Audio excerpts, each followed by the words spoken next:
아이씨, 조금만 더 버티셔야 합니다. 제가 여기 있습니다. 여러분, 안녕하십니까? 오늘도 이렇게 귀한 시간을 내어 찾아주셔서 진심으로 감사드립니다. 처음 오신 분들께서는 구독 버튼 한 번, 좋아요 한 번 눌러주시면 제가 더 좋은 이야기를 준비하는데 큰 힘이 됩니다. 자, 그럼 오늘은 어떤 이야기를 들려드릴까요? 때는 바야흐로 조선시대. 유교의 예법이 서슬퍼렇게 살아있어 남녀 간의 정이라곤 담장 너머로도 함부로 오가지 못하던 엄격한 시절이었습니다. 그 시절 정조를 목숨보다 귀히 여기던 양반과 여인이 어찌하여 깊은 산속 무너진 흙더미 속에서 비천한 머슴의 품에 기대어 숨 가쁜 밤을 지새우게 된 것일까요? 지리산의 깊은 밤, 세상으로부터 완전히 단절된 그곳에서 피어난 어느 청상과부와 머슴의 지독하고도 애절한 사랑 이야기. 그 대서사시의 첫 장을 지금 바로 열어보겠습니다. 하늘이 노하였는지 아니면 땅이 노하였는지 알 길이 없었습니다. 전라도 지리산 자락, 구름조차 무거워 쉬어간다는 그 깊은 골짜기에 며칠째 억수 같은 장대비가 쏟아지고 있었지요. 시댁으로 향하던 가마행렬은 이미 비바람 속에 흩어진 지 오래였고, 휘몰아치는 폭풍우 속에 청상과부 연화 아씨 곁을 끝까지 지키는 것은 오직 머슴 돌쇠뿐이었습니다. 두 사람은 비바람을 피해 퇴락한 흉가 안으로 몸을 던졌으나 그것은 하늘이 내린 형벌이었을까요? 아니면 기구한 인연의 시작이었을까요? 사너리가 잘려나가는 거대한 굉음과 함께 흉가는 순식간에 시커먼 흙더미 속으로 가라앉고 말았습니다. 정신을 차렸을 때 연화 아씨의 코끝에 닿은 것은 죽음의 냄새와도 같은 매캐한 흙먼지였습니다. 눈을 뜨려 해도 눈꺼풀이 천근만근 무거웠으나 몸 전체를 감싸는 이상하리만치 뜨거운 온기 덕분에 그녀는 자신이 살아있음을 깨달았습니다.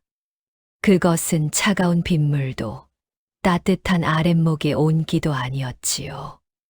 바로 자신을 온몸으로 덮어 보호하고 있는 사내의 체온이었습니다. 돌쇠는 무너져 내리는 석가래와 대들보를 오직 자신의 두 팔과 너른 등으로 받쳐든 채 그 아래 아씨를 가두듯 품고 있었습니다. 아씨, 정신이 드십니까? 제 목소리가 들리시는지요? 제발 대답 좀 해보십시오. 제가 이 못난 돌쇠가 어떻게든 버티고 있나이다. 그러니 부디 정신을 차리셔야 합니다. 아씨, 제발 눈을 뜨십시오. 돌쇠의 굵직하고 낮은 목소리가 비좁은 공간을 울리며 연화 아씨의 귓가를 두드렸습니다. 그 목소리에는 자신의 몸이 부서져 가는 고통보다 아씨를 잃을지도 모른다는 절박함이 더 깊게 배어 있었지요. 연화 아씨는 떨리는 눈을 간신히 떴습니다. 어둠 속에서도 형형하게 빛나는 돌쇠의 눈동자가 바로 코앞에서 자신을 바라보고 있었습니다. 10여 년을 정결한 나무처럼 살아온 그녀였으나 지금 이 순간만큼은 평소 천대하던 머슴 돌쇠의 탄탄한 가슴팍과 빈틈없이 맞닿아 있었습니다. 돌쇠야, 내 몸이 왜 이리 뜨거운 것이냐? 그리고 이 떨림은 무엇이냐? 나 때문에 네가 여기서 죽게 생긴 것이 아니냐? 내 걱정은 말고 어서 이 손을 놓고 너라도 빠져나가거라. 이 어마어마한 무게를 어찌 내 혼자 감당한단 말이냐? 무슨 서글픈 말씀을 그리하십니까? 소인의 목숨은 아씨를 처음 모시기 시작한 그날부터 이미 제 것이 아니었나이다. 아씨의 머리카락 한 올이라도 다치게 하느니 제 뼈가 가루가 되는 편이 낫습니다. 그러니 제발, 제발 더는 밀어내지 마십시오. 지금은 제 온기라도 빌리셔야 이 죽음 같은 추위를 이겨낼 수 있습니다. 장대비는 흉가 지붕을 사정없이 때리며 두 사람을 세상으로부터 완전히 단절시켜 버렸습니다. 무너진 석가래 아래 가문의 체면도 양반의 품위도 모두 흙더미 속에 파묻힌 밤이었습니다. 아씨는 생전 처음 느껴보는 사내의 듬직한 체격이 자신을 감싸 안을 때마다 머릿속이 하얗게 타버리는 듯한 낯선 감정을 느꼈습니다. 12여 년간 소복 아래 숨겨왔던 사람에 대한 그리움이 사내의 뜨거운 숨결이 닿는 곳마다 소리 없이 깨어나고 있었던 것이지요. 지리산의 깊은 밤, 금기된 인연의 서막은 그렇게 서로의 심장 박동 소리와 함께 뜨겁게 열리고 있었습니다. 무거운 대들보를 등으로 버텨내고 있는 돌쇠의 가쁜 숨소리가 좁은 틈새를 가득 채웠습니다. 아씨는 그의 품에 안긴 채 자신도 모르게 아주 오래전의 기억 속으로 빠져들었지요. 그것은 10여 년 전 연화 아씨가 꽃다운 16 나이에 이 가문으로 시집 오던 날이었습니다. 얼굴도 모르는 남편은 혼례를 치른 지 얼마 되지 않아 세상을 떠났고 그녀에게 남겨진 것은 평생을 지켜야 할 차가운 소복과 높은 담장뿐이었습니다. 그 적막한 집안에서 연화 아씨의 눈길이 머물 곳이라곤 오직 마당 한 구석에서 묵묵히 도끼질을 하던 머슴 돌쇠뿐이었습니다. 돌쇠는 본래 말이 없는 사내였지요. 하지만 아씨가 마루에 앉아 먼 산을 바라볼 때면 그는 언제나 아씨의 시선이 닿지 않는 곳에서 그녀의 안전을 살피고 있었습니다. 겨울이면 아씨의 방구들이 식을까 밤새 장작을 패고 여름이면 아씨의 수면을 방해하는 풀벌레 소리까지 미안해하던 사내였습니다. 돌쇠야, 문득 네가 처음 우리 집에 오던 날이 생각나는구나. 그저 말수가 적고 무뚝뚝한 사내라고만 생각했는데 너는 지난 10년 동안 단 한 번도 나를 홀로 두지 않았지. 내가 외로움에 사무쳐 밤잠을 설칠 때마다 문 밖에서 네가 지키고 서 있던 그 듬직한 그림자를 나는 다 알고 있었단다. 아씨, 어찌 그런 미천한 놈의 그림자까지 마음에 두셨습니까? 소희는 그저 아씨께서 부디 편히 잠드시기만을 바랐을 뿐입니다. 감히 제가 아씨의 마음을 어지럽히려는 뜻은 추호도 없었나이다. 상운의 낮은 목소리가 어둠 속에서 울컥 떨렸습니다. 사실 돌쇠에게 아씨는 감히 쳐다볼 수도 없는 하늘 위의 달이었습니다. 하지만 그 달이 구름에 가려 눈물 지을 때마다 돌쇠의 가슴은 수만 갈래로 찢어지곤 했지요. 아씨가 시어머니의 엄한 꾸지람을 듣고 남몰래 뒤뜰에서 흐느낄 때 돌쇠는 아무 말 없이 그저 아씨가 좋아하는 들꽃 한 송이를 문턱에 놓아두곤 했습니다. 그것이 종의 신분으로 할 수 있는 유일한 위로이자 사랑이었던 것입니다. 아씨는 돌쇠의 단단한 어깨의 뺨을 기댔습니다. 10년이라는 긴 세월 동안 두 사람은 한 번도 서로의 손을 잡아본 적이 없었습니다. 담장이라는 벽, 신분이라는 쇠사슬이 두 사람을 철저히 갈라놓았기 때문이지요. 하지만 지금 이 순간 무너진 흙더미 아래에서 두 사람은 그 어떤 예법보다 뜨겁게 서로의 심장 소리를 공유하고 있었습니다. 너는 참으로 바보 같은 사내로구나. 내가 너의 그 투박한 진심을 모를 줄 알았더냐. 담장 너머로 네가 나를 바라보던 그 애틋한 눈빛이 나를 10년 동안이나 버티게 해준 유일한 빛이었다는 것을 너는 정녕 몰랐단 말이냐. 아씨의 고백에 돌쇠는 받치고 있던 대들보가 흔들릴 정도로 큰 충격을 받았습니다. 평생 가슴에만 묻어두려 했던 비밀이 아씨의 입을 통해 흘러나왔을 때 돌쇠는 깨달았습니다. 자신만이 연모하고 있었던 것이 아니라는 것을요. 밖은 여전히 폭풍우가 몰아치며 흉가를 집어삼키려 했지만 흙더미 아래 두 사람의 가슴 속에는 10년간 억눌러온 그리움이 거대한 파도가 되어 밀려오고 있었습니다. 과연 이 위험한 밤, 두 사람의 진심은 어디를 향해 흘러가게 될까요? 과거의 기억은 달콤했으나 현실은 차갑고 혹독했습니다. 흉가 위로 쏟아지는 장대비는 그칠 줄을 몰랐고 석갈의 사이로 스며드는 빗물은 아씨의 얇은 소복을 차갑게 적셔왔지요. 돌쇠는 자신을 짓누르는 대들보의 무게보다 품 안에서 점점 차갑게 식어가는 아씨의 체온이 더 두려웠습니다. 아씨의 몸이 떨릴 때마다 돌쇠는 이를 악물고 자신의 품을 더 바짝 내어주었습니다. 10여 년을 지켜온 신분의 거리 따위는 이제 생존이라는 절박함 앞에서 한 줌의 먼지처럼 흩어지고 있었지요. 아씨, 정신을 놓으시면 안 됩니다. 조금만 더 기운을 내십시오. 빗물이 스며들어 몸이 많이 차가워지셨나이다. 채통 같은 건 잠시 잊으시고 저를 더 꽉 붙드십시오. 제 온기라도 나누어 드려야 아씨께서 버티실 수 있습니다.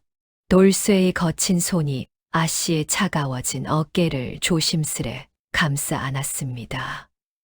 평소라면 대역죄라며 불호령이 떨어졌을 일이었으나 연어 아씨는 오히려 그 투박한 손길에서 생애 처음 느껴보는 안도감을 느꼈습니다. 10여 년을 가문을 위해 그리고 죽은 남편을 위해 얼음장처럼 차갑게 살아야 했던 그녀였습니다.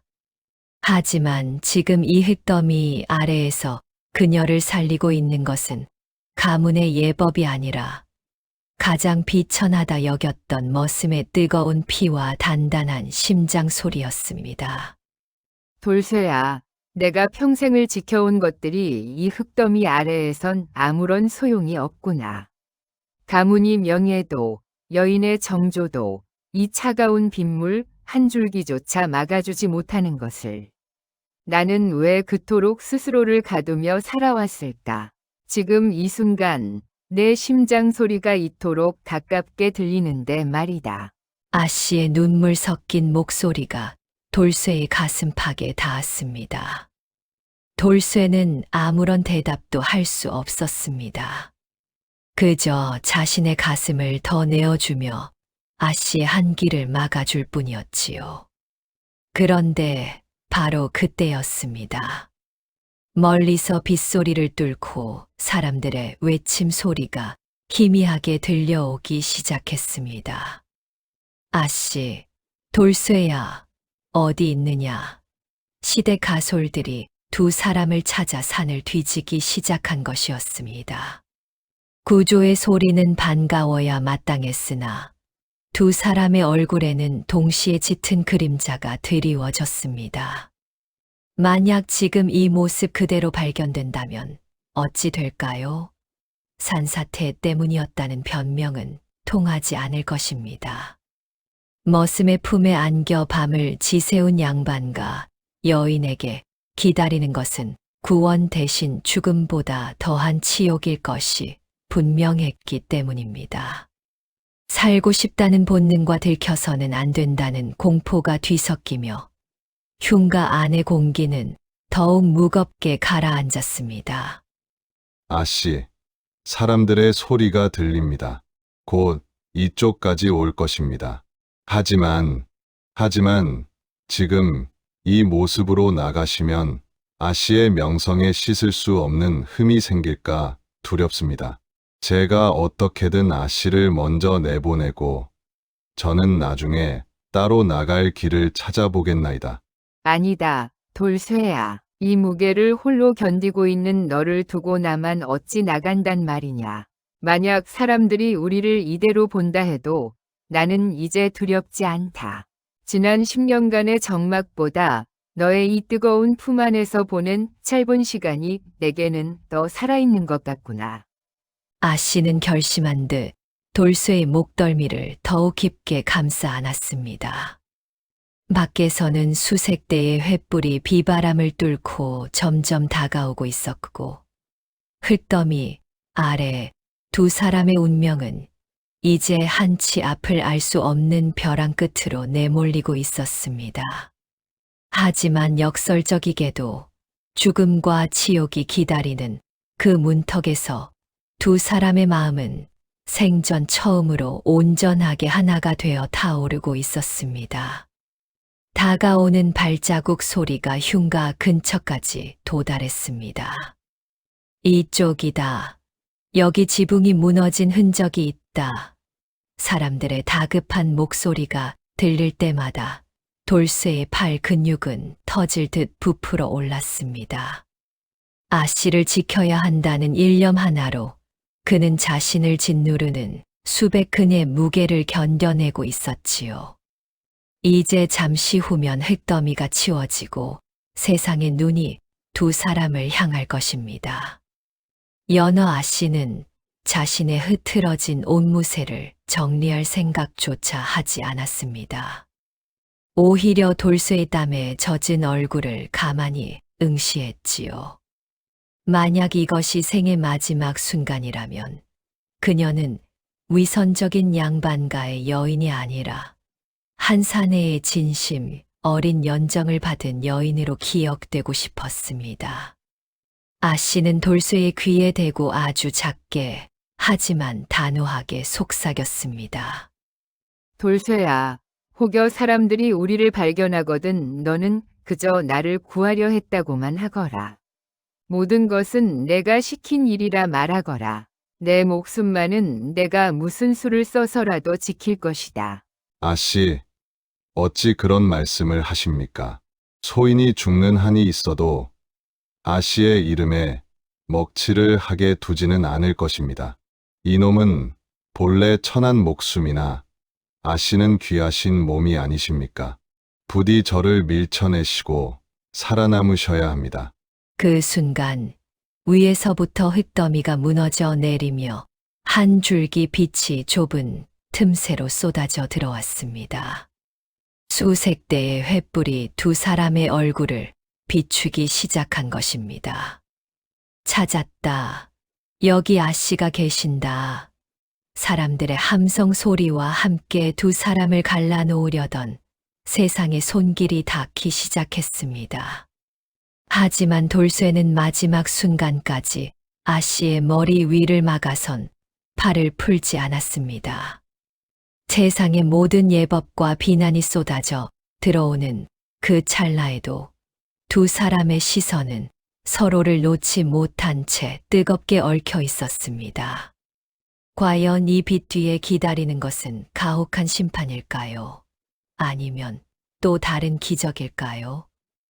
지리산의 폭풍우는 잦아들었지만 두 사람의 운명은 이제 더 큰 폭풍 속으로 빨려 들어가고 있었습니다. 무너진 흙더미가 치워지고 눈부신 횃불이 쏟아져 들어왔을 때 두 사람은 비로소 세상 밖으로 끌어올려졌습니다.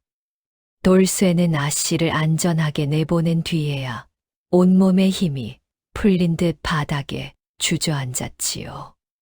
밤새 거대한 대들보를 등으로 버텨온 그의 옷은 피와 땀으로 범벅이 되어 있었습니다. 마을 가솔들은 무사한 아씨의 모습에 안도하면서도 어딘지 모르게 서늘한 눈빛으로 두 사람을 번갈아 보았습니다. 좁은 구덩이 안에서 남녀가 밤새 살을 맞대고 있었다는 사실은 입 밖으로 내지 않아도 모두의 머릿속을 스치고 지나갔기 때문입니다. 시댁으로 돌아온 연어 아씨를 맞이한 것은 따뜻한 미움이 아니라 시어머니인 최 씨 부인의 서슬퍼런 꾸지람과 의심 가득한 시선이었습니다. 최 씨 부인은 아 씨의 흙 묻은 소복과 헝클어진 머리칼을 훑어보며 입술을 파르르 떨었습니다. 가문의 명예를 목숨보다 귀하게 여기는 안주인에게 며느리가 비천한 머슴과 단둘이 밤을 지샜다는 것은 가슴에 대못을 박는 일이었지요. 그래, 지리산 그 깊은 골짜기에서 머슴놈과 단둘이 살아 돌아왔단 말이냐.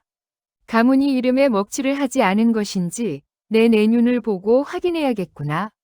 내 행실이 정령한 점 부끄럼이 없느냐? 어머님, 천재지변으로 집이 무너져 죽을 고비를 넘긴 것뿐입니다. 돌쇠가 아니었다면 이 몸은 진작에 흙더미 속에 묻혔을 것이옵니다. 그 아이는 그저 저를 구하려 제 몸을 던졌을 뿐이니 부디 노여움을 거두어 주십시오. 아 씨는 차분하게 대답했지만 떨리는 손끝은 감출 수 없었습니다.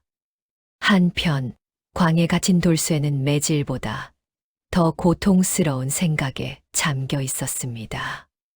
자신 때문에 아 씨가 곤경에 처할까봐, 자신의 존재 자체가 아 씨에게 독이 될까봐 가슴을 쥐어뜯었지요.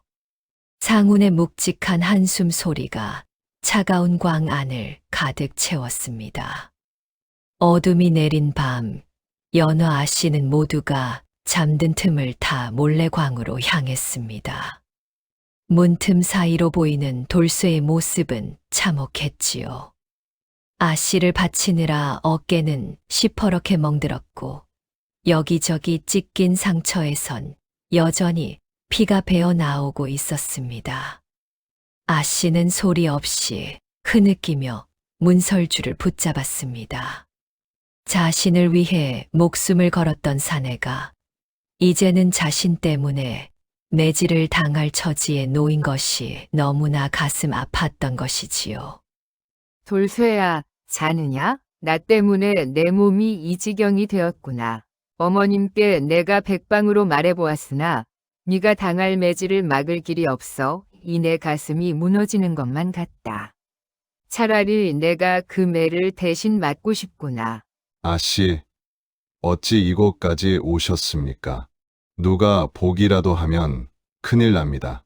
제 몸은 본래 소처럼 튼튼하여 매 몇 대 맞는 것쯤은 아무 일도 아닙니다. 그러니 제 걱정은 마시고 어서 방으로 돌아가십시오. 아씨의 이름에 흠집이 생기는 것이 제게는 수만 대의 매질보다 더 아픕니다. 돌쇠는 고통을 참으며 억지로 미소를 지어 보였습니다. 아 씨는 광 문틈 사이로 약을 바른 수건을 밀어 넣었습니다. 투박한 돌쇠의 손과 가냘픈 아 씨의 손끝이 아주 잠시 마주쳤지요. 흙더미 속에서의 밀착과는 또 다른 절절하고도 서글픈 떨림이 두 사람 사이를 흘렀습니다. 이제 이들은 단순히 상전과 머슴의 관계가 아니었습니다. 서로의 목숨을 빚진 세상의 단둘뿐인 동지이자 연인이 되어가고 있었던 것입니다. 하지만 마을에는 벌써 흉흉한 소문이 돌기 시작했습니다. 아 씨가 돌쇠와 정분이 났다더라. 무너진 집 안에서 차마 못 볼 일을 했다더라는 악의적인 이야기들이 꼬리에 꼬리를 물었지요.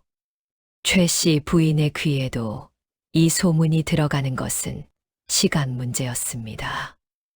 두 사람 앞에 닥칠 비극의 그림자는 지리산의 폭풍우보다 더 거세게 몰려오고 있었습니다. 과연 돌쇠와 연어 아씨는 이 가혹한 운명의 소용돌이를 어떻게 헤쳐나갈까요? 뜬 소문은 발 없는 말이 되어 순식간에 시댁 담장을 넘어 마을 전체로 퍼져나갔습니다. 가문의 정조를 생명처럼 여기던 시어머니 최 씨 부인은 결국 극단의 선택을 내리기에 이르렀지요. 그녀는 집안의 장정들을 불러 모아 광에 갇힌 돌쇠를 마당 한가운데로 끌어냈습니다. 연어 아씨는 차마 그 광경을 보지 못해 방 안에서 입술을 깨물었으나 마당에서 들려오는 무거운 몽둥이질 소리에 결국 맨발로 뛰쳐나오고 말았습니다. 내 이놈 돌쇠야, 네가 감히 네 집안의 며느리를 욕보였단 말이냐. 하늘이 무너져도 분수가 있고 도리가 있는 법이거늘 비천한 종놈이 주인집 아씨의 몸에 손을 대고도 내 놈이 무사할 줄 알았더냐. 오늘 이 자리에서 내 놈의 다리를 분질러 가문이 법도를 바로 세우리라. 마님, 소인은 오직 아씨를 지키려 했을 뿐입니다. 대들보가 무너지는데 어느 누가 손을 놓고 구경만 한단 말입니까? 제 목숨을 거두시는 것은 달게 받겠으나 부디 아씨의 결백함만은 믿어주십시오.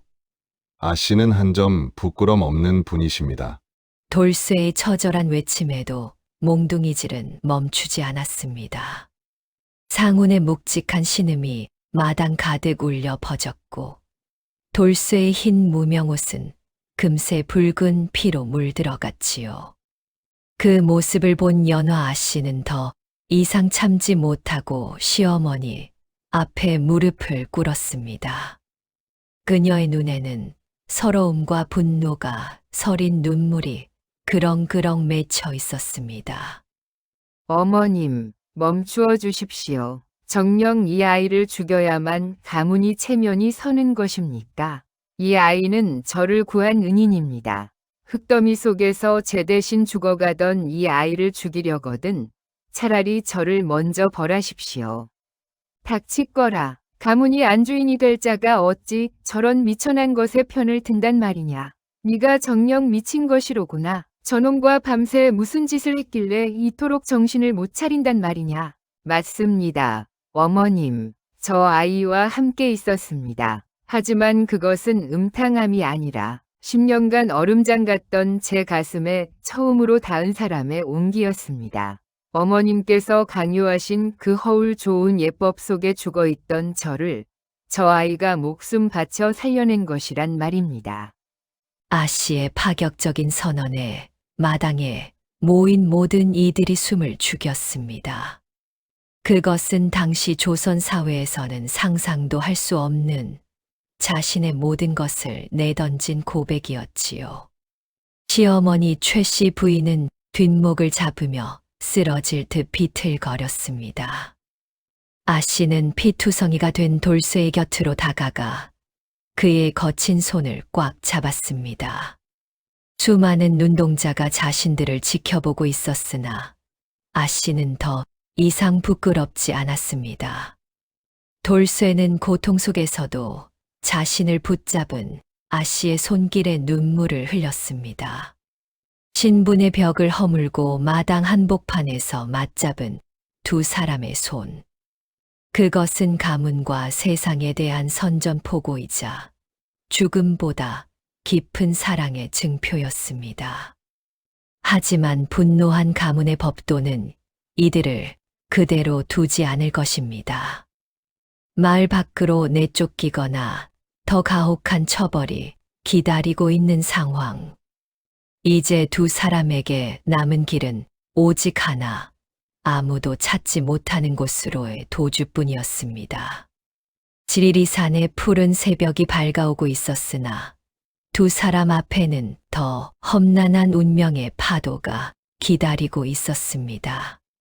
가문의 서슬퍼런 법도가 두 사람의 목을 죄어오던 그날 밤 지리산 자락은 유난히도 짙은 안개에 휩싸였습니다.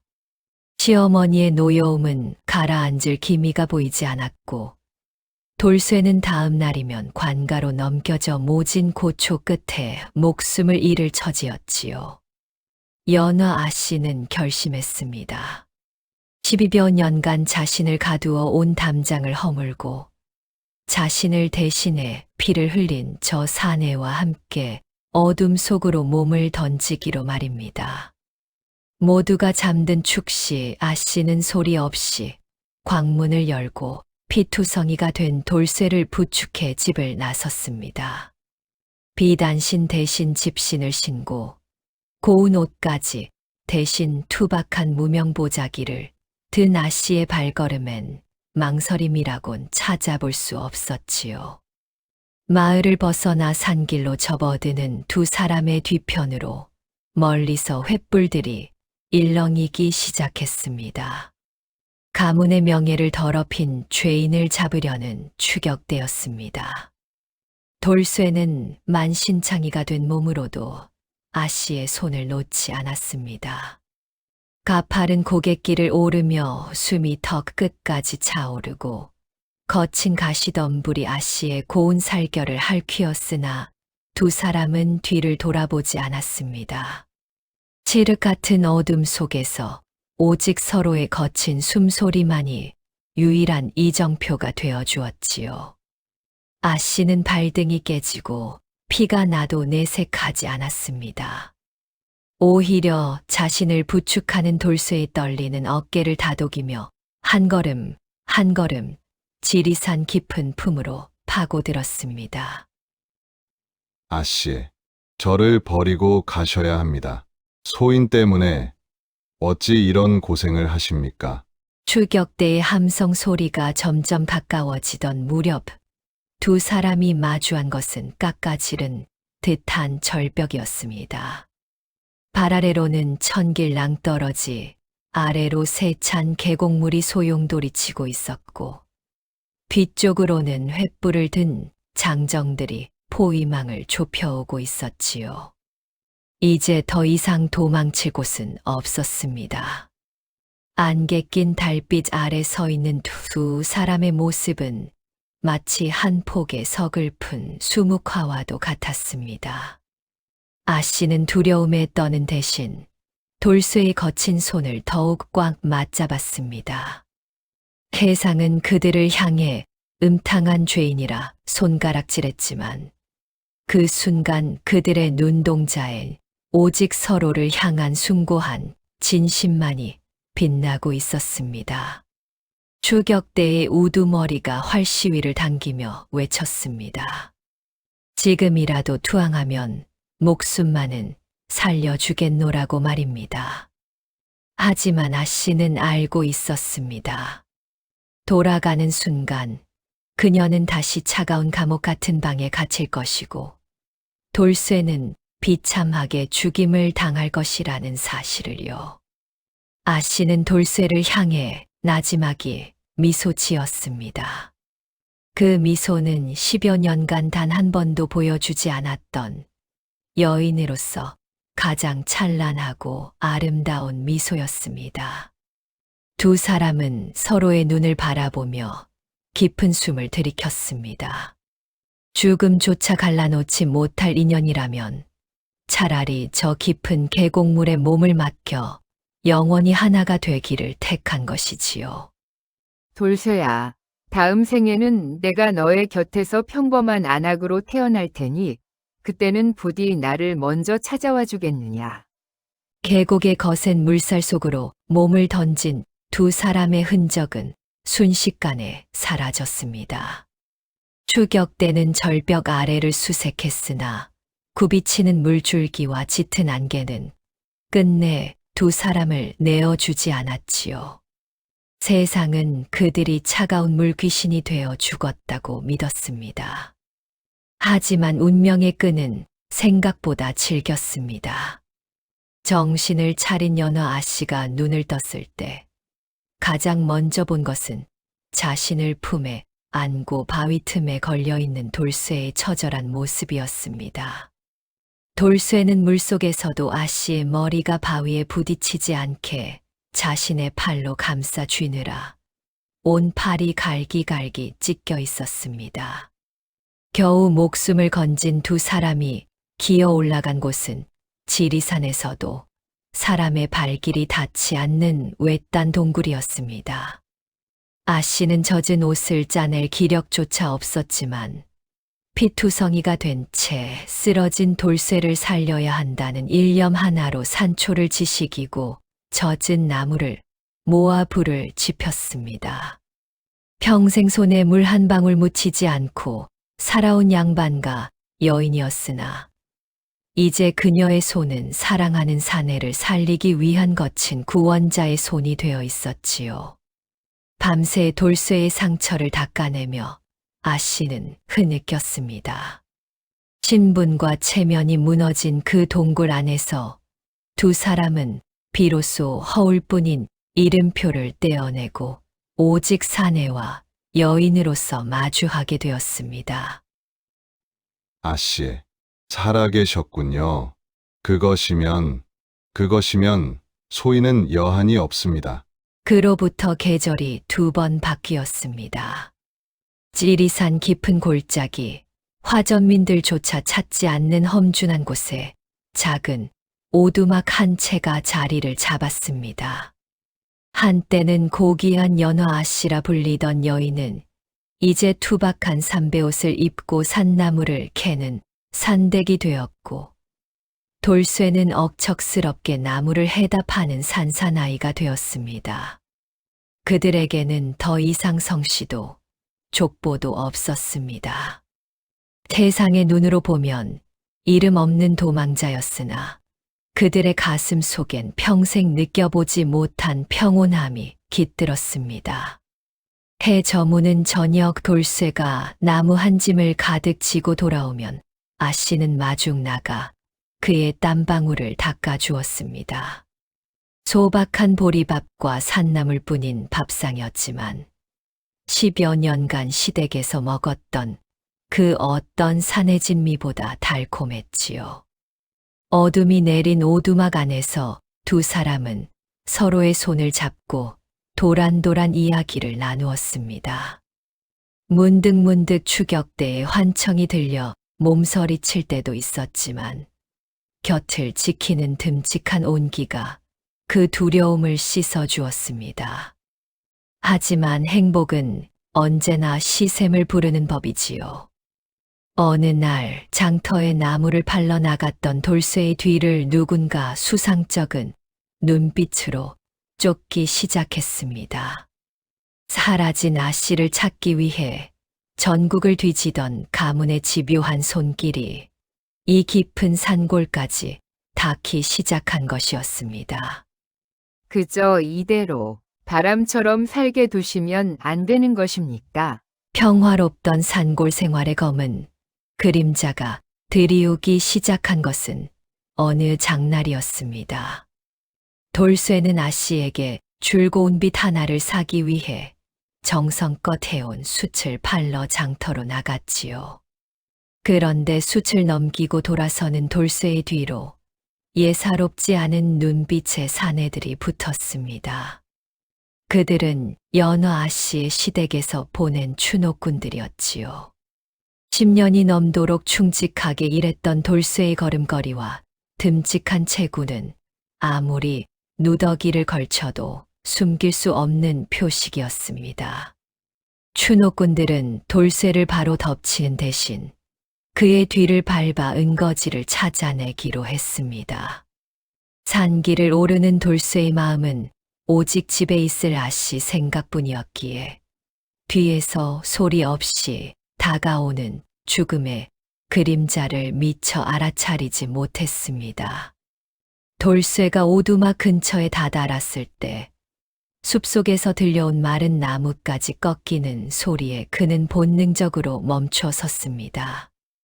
하지만 이미 늦어버린 뒤였지요.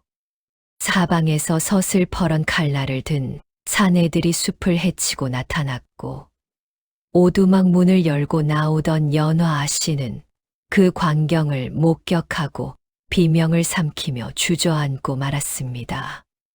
결국 여기까지 오고야 만 것입니까? 추노꾼들의 우두머리는 비릿한 웃음을 지으며 아씨 앞에 섰습니다.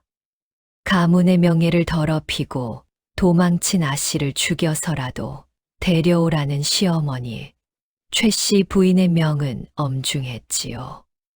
돌쇠는 아씨를 지키기 위해 장작 패던 도끼를 휘두르며 저항했으나 수적으로 열세인 데다 이미 만신창이가 된 몸으로는 역부족이었습니다. 추노꾼들의 무자비한 매질에 돌쇠가 다시 땅바닥으로 고꾸라지자 아씨는 칼날 앞을 가로막으며 가로막아 섰습니다. 아씨는 더 이상 예전의 연약한 양반과 여인이 아니었습니다. 그녀는 추노꾼의 칼끝을 자신의 목에 겨누며 단호하게 말했지요. 자신을 데려가려거든 돌쇠를 살려보내라고. 그렇지 않으면 이 자리에서 스스로 목숨을 끊어 가문의 수치를 영원히 씻지 못할 오명으로 남기겠노라 선언했습니다. 추노꾼들도 아씨의 서슬퍼런 기세에 주춤할 수밖에 없었습니다. 죽은 아씨를 데려가는 것은 그들에게도 아무런 이득이 되지 않았기 때문입니다. 산골의 작은 오두막은 다시 한번 피비린내와 절망으로 가득 찼고 두 사람의 운명은 이제 지리산의 깊은 골짜기가 아닌 차가운 관가와 시댁의 사당으로 끌려갈 위기에 놓였습니다. 아씨, 제발 저를 버리고 가십시오. 결국 두 사람은 거친 포승줄에 묶인 채 지리산을 내려와야 했습니다. 화전민으로 살며 소박한 행복을 꿈꿨던 오두막은 추노꾼들의 발길질에 처참히 부서졌고 아씨의 머리칼을 정리해 주던 돌쇠의 투박한 손에는 차가운 쇠고랑이 채워졌지요. 마을 사람들은 산을 내려오는 이 기이한 행렬을 보며 수군거렸습니다. 죽은 줄 알았던 양반과 청상과부가 머슴과 눈이 맞아 산속에 숨어 살았다는 사실은 도덕과 예법을 숭상하던 마을 사람들에게는 큰 충격이자 구경거리였습니다. 아씨는 자신을 향해 쏟아지는 비난과 멸시의 눈초리를 피하지 않았습니다. 오히려 고개를 빳빳이 들고 피투성이가 되어 뒤따라오는 돌쇠를 향해 끊임없이 눈빛을 보냈지요. 살아야 한다. 살아서 다시 마주해야 한다는 무언의 약속이었습니다. 돌쇠 역시 자신을 짓누르는 고통보다 아씨의 고운 발이 거친 산길에 부르터 피가 맺히는 것을 보며 소리 없이 오열했습니다. 관가로 향하는 그 길은 두 사람에게는 사지로 향하는 길이었으나 역설적이게도 그들은 그 어느 때보다 서로의 존재를 강렬하게 느끼고 있었습니다. 두려워 마라. 내 너를 절대 혼자 두지 않을 것이니. 관가 마당에 거적대기가 깔리고 서슬퍼런 사또의 신문이 시작되었습니다. 시댁 식구들은 가문의 수치를 씻기 위해 두 사람을 즉결 처형해야 한다며 소리 높여 외쳤지요. 하지만 사또는 이 기이한 사건에 묘한 흥미를 느꼈습니다. 10년 넘게 정조를 지킨 과부가 왜 모든 것을 버리고 머슴을 택했는지, 그리고 그 비천한 머슴은 어찌하여 제 목숨을 수차례 버려가며 아씨를 지켰는지 말입니다. 사또 앞에 무릎을 꿇은 연어 아씨의 목소리는 떨림이 없었습니다. 그녀는 자신의 죄를 부정하는 대신 세상의 법도가 정작 보듬어주지 못한 인간의 진심을 조목조목 읊어 나갔습니다. 사또의 엄한 추궁에도 아씨는 당당했습니다. 이 사내가 저지른 유일한 죄는 죽어가는 상전을 살린 것뿐입니다. 만약 그것이 죄라면 저를 먼저 벌하십시오. 아씨의 발언에 관가는 찬물을 끼얹은 듯 조용해졌습니다. 한편 형틀에 묶여 매질을 기다리던 돌쇠는 아씨가 입을 열 때마다 자신의 가슴이 찢어지는 듯한 고통을 느꼈습니다.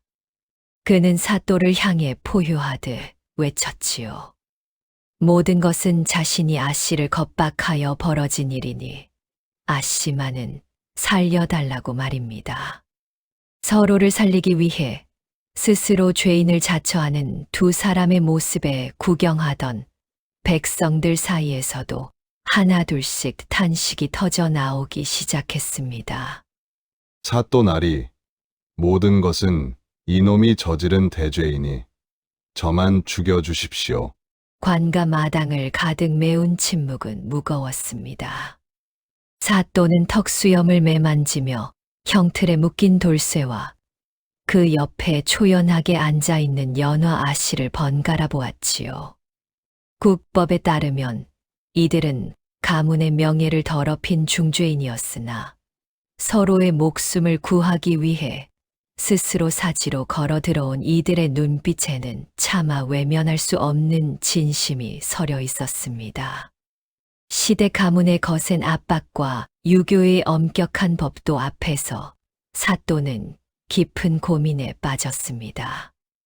이들을 처형하는 것은 법을 세우는 일이었으나 이들의 사랑을 끊어내는 것은 하늘의 도리에 어긋나는 일처럼 느껴졌기 때문입니다. 구경하던 백성들 사이에서도 웅성거림이 커졌습니다. 살신성인으로 주인을 구한 머슴을 어찌 죽인단 말인가? 10년을 수절한 과부의 마음이 오죽했으면 저랬겠는가? 하는 동정 어린 목소리들이 하나둘씩 터져 나왔지요. 사또는 결국 판결을 미루고 두 사람을 옥사로 이송하라 명했습니다. 하지만 이것은 자비가 아니라 더 큰 폭풍의 전야였습니다. 소식을 들은 시어머니 최 씨 부인이 가문의 수치를 씻기 위해 관가에 거액의 재물을 제안하며 비밀리에 돌쇠를 독살하라는 은밀한 사주를 보냈기 때문입니다. 사또 나리, 법보다 무서운 것이 사람의 진심임을 정녕 모르시옵니까? 차가운 옥사 바닥 창살 하나를 사이에 두고 두 사람은 서로를 마주 보았습니다. 돌쇠는 만신창이가 된 몸으로도 아씨의 안색을 먼저 살폈고 아씨는 자신의 치마폭을 찢어 창살 너머로 돌쇠의 피 묻은 손을 닦아 주었습니다. 그것은 생의 마지막이 될지도 모르는 처절하고도 아름다운 작별의 의식이었지요. 그런데 한밤중 옥졸 하나가 은밀하게 다가와 돌쇠에게 사발 하나를 내밀었습니다. 사또가 내리는 특별한 보약이라 속였지만 그것은 최 씨 부인이 보낸 치명적인 독약이었습니다. 돌쇠는 사발을 받아들고 직감했습니다. 이 약을 마시면 영원히 아씨를 볼 수 없으리라는 것을요. 하지만 자신이 죽어야만 아씨가 가문으로 돌아가 목숨을 부지할 수 있다는 옥졸의 귓속말에 돌쇠의 손이 가늘게 떨렸습니다. 아씨는 무언가 잘못되었음을 느끼고 돌쇠의 팔을 붙잡으려 했으나 쇠창살은 두 사람 사이를 가혹하게 가로막고 있었습니다. 돌쇠는 눈물 어린 눈으로 아씨를 마지막으로 눈에 담으며 사발을 입가로 가져갔습니다. 아씨를 향한 마지막 충성이자 사내로서 할 수 있는 마지막 희생이었습니다. 아씨, 다음 생엔 부디 저 같은 놈은 기억조차 마시고 꽃처럼 귀하게만 사십시오. 돌쇠가 독이 든 사발을 입가로 가져가던 그 찰나 어둠 속에서 날아온 작은 돌멩이 하나가 사발을 박살냈습니다. 쟁그랑하며 사발이 깨지는 소리와 함께 옥사의 정적이 깨졌지요. 당황한 옥졸 앞에 나타난 이는 다름 아닌 사또를 보좌하던 늙은 이방이었습니다. 그는 오래전 돌쇠의 아버지에게 큰 목숨의 빚을 졌던 인물이었지요. 이방은 사또 역시 가문의 압박에 괴로워하고 있으며 이 독약이 최 씨 부인의 사주라는 것을 이미 알고 있었다고 전했습니다. 이방은 옥졸을 물리고 두 사람에게 허름한 관군복 2벌을 내밀었습니다. 오늘 밤이 지나면 사또 역시 더 이상 가문의 기세를 막을 수 없으니 지금 이 혼란을 틈타 관가를 탈출하라는 은밀한 명이었지요. 아씨와 돌쇠는 믿기지 않는 반전에 서로의 손을 꼭 잡았습니다. 옥사 밖에는 비바람이 다시 몰아치고 있었고, 그것은 마치 하늘이 두 사람에게 내린 마지막 기회처럼 보였습니다. 아씨는 겹겹이 입었던 소복을 벗어 던지고 거친 관군복으로 몸을 감싼 채 죽음의 문턱에서 다시 한 번 생을 향한 발걸음을 내디뎠습니다. 하늘이 정녕 우리를 버리지 않으시는군요. 관가를 탈출한 두 사람이 향한 곳은 남쪽 바다로 이어지는 섬진강 강나루였습니다. 하지만 소식을 들은 최 씨 부인이 보낸 사병들이 이미 강나루 목을 차단하고 있었지요. 안개가 자욱하게 깔린 강가에서 두 사람은 숨을 죽이며 갈대숲 사이에 몸을 숨겼습니다. 멀리서 들려오는 말발굽 소리와 횃불의 흔들림은 숨통을 조여왔고, 돌쇠의 상처에선 다시금 붉은 피가 배어나와 흙바닥을 적셨습니다. 돌쇠는 고통에 신음하면서도 아씨를 업고 진흙탕을 헤치며 나아갔습니다. 강가에 매여 있는 작은 룻배 한 척을 발견했을 때 뒤쪽에서 날카로운 화살 한 대가 날아와 돌쇠의 어깨를 스쳤습니다. 추격대가 이들의 위치를 파악한 것이지요. 저기다, 죄인들을 잡아라. 사방에서 함성이 터져 나왔고 횃불들이 파도처럼 밀려왔습니다. 돌쇠는 아씨를 배 위로 밀어 올린 뒤 자신은 물속에 들어가 배를 강심으로 밀어내기 시작했습니다.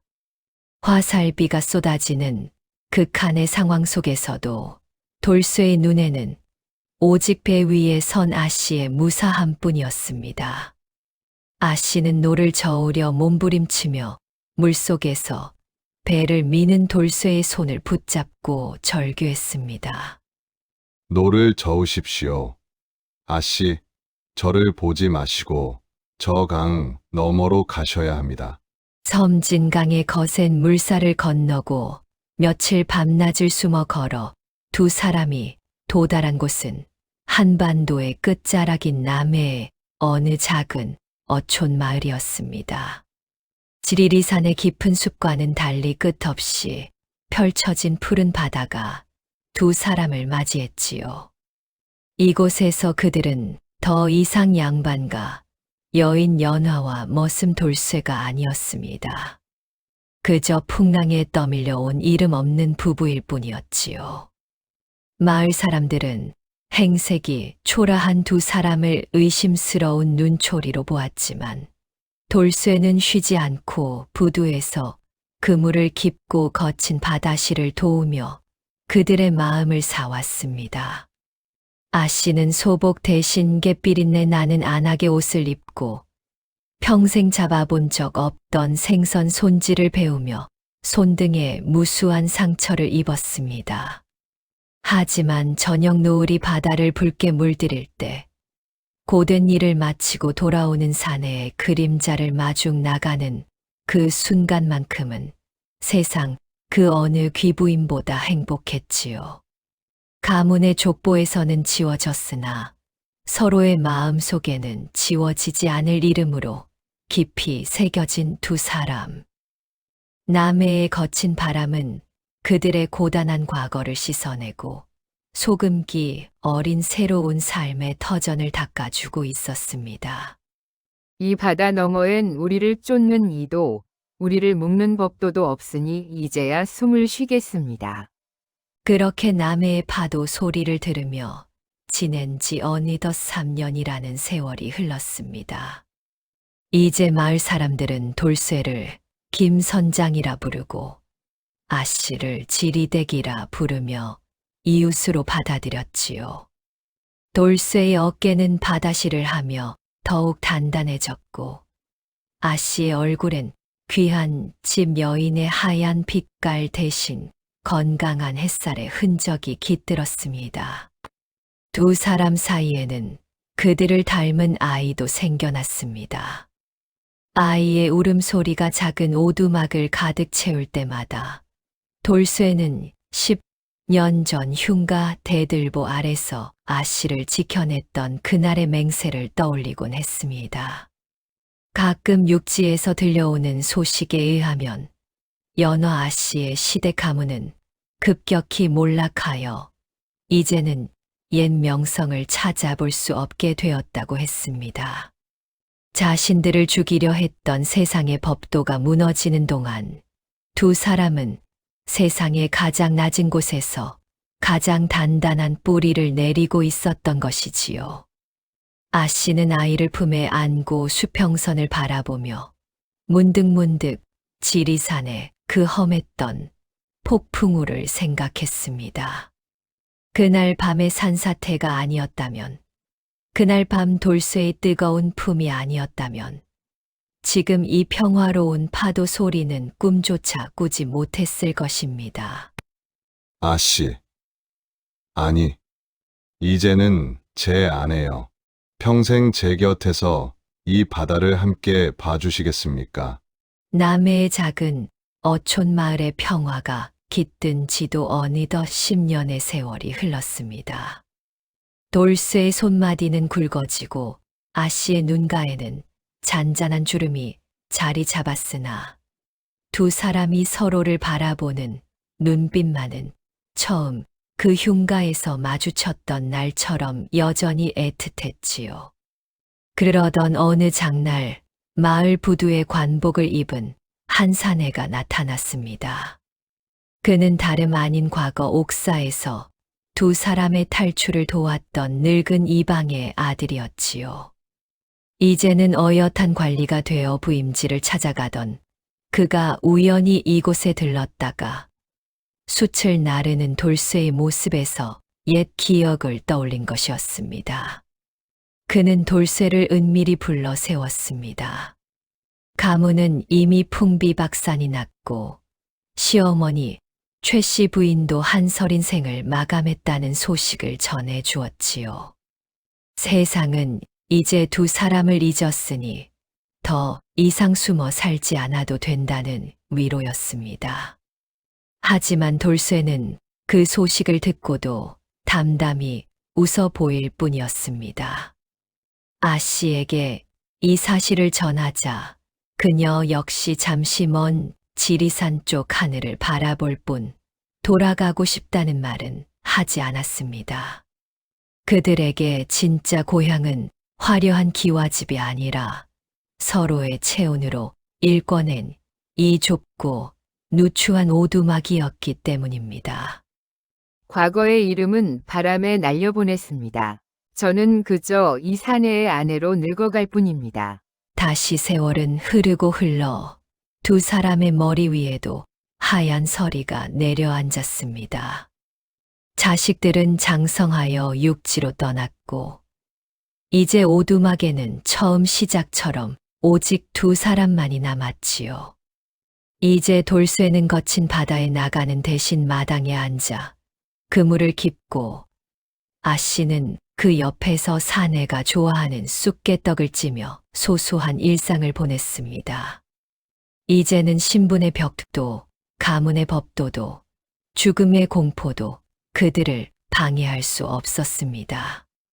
오직 파도 소리와 갈매기 울음소리만이 그들의 오랜 비밀을 지켜주는 유일한 친구였지요. 어느 노을 지는 저녁 두 사람은 바다가 잘 보이는 언덕 위에 나란히 앉았습니다. 돌쇠는 굽은 등으로 여전히 아씨의 어깨를 감싸 안았고 아씨는 그 투박하고 거친 손을 자신의 무릎 위에 올려두었습니다. 10여 년 전 지리산의 무너진 석가래 아래서 시작된 이 기구한 인연. 돌쇠는 문득 아씨에게 물었습니다. 그때 자신을 선택한 것을 후회하지 않느냐고요. 아씨는 대답 대신 돌쇠의 어깨에 머리를 기댔습니다. 비단옷 대신 삼배옷을 입고 평생 고생만 시켰으나 아씨에게 돌쇠는 평생을 바쳐도 아깝지 않은 단 하나의 우주였던 것입니다. 고맙소. 그 험한 길을 이 못난 놈 믿고 끝까지 함께해 주어서 참으로 고맙소. 남해의 푸른 바다 위로 수천 번의 해가 뜨고 졌습니다. 평생을 서로의 그림자가 되어 살아온 두 사람에게도 마침내 생의 마지막 황혼이 찾아왔지요. 돌쇠는 기력이 다해 누운 아씨의 머리맡을 지키며 젊은 시절 아씨의 방구들을 데우기 위해 밤새 장작을 패던 그 정성으로 그녀의 차가워진 손을 비비고 또 비볐습니다. 아씨는 가쁜 숨을 몰아쉬면서도 돌쇠의 얼굴을 어루만지며 미소 지었습니다.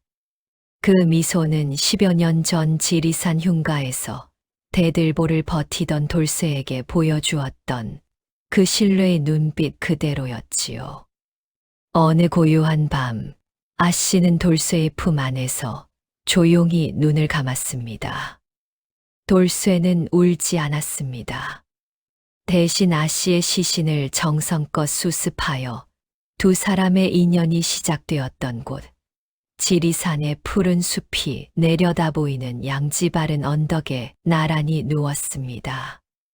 며칠 뒤 마을 사람들은 서로를 꼭 껴안은 채 평온하게 잠든 노부부를 발견했습니다. 죽음조차 갈라놓지 못한 그들의 모습은 마치 무너진 석가래 아래서 서로를 지탱하던 그날 밤의 형상과 같았지요. 신분의 벽도, 세상을 비웃던 법도도, 끝내 이기지 못한 지독하고도 아름다운 사랑이 그렇게 마침표를 찍었습니다. 돌쇠야, 이제야 참으로 편안하구나. 예. 아씨. 이제는 누구의 눈치도 보지 마시고 저와 함께 저 달빛 속을 거니십시다. 오늘 준비한 조선 야담은 여기까지입니다. 신분이라는 거대한 벽을 넘어 오직 진심 하나로 평생을 지켜낸 두 사람의 이야기, 여러분께는 어떻게 다가갔을지 궁금합니다. 때로는 법도보다 무거운 것이 사람의 온기이고, 때로는 목숨보다 귀한 것이 단 한 사람의 진심일지도 모른다는 생각을 해봅니다. 긴 이야기의 끝까지 귀 기울여 주신 여러분께 진심 어린 감사의 인사를 올립니다. 처음 오신 분들께서는 구독과 좋아요로 이 애절한 인연의 증인이 되어 주시면 감사하겠습니다. 이 밤 편안한 여운과 함께 좋은 꿈 맞이하시길 바랍니다. 저는 다음에도 더욱 깊고 울림 있는 이야기로 다시 찾아뵙겠습니다. 시청해 주셔서 감사합니다.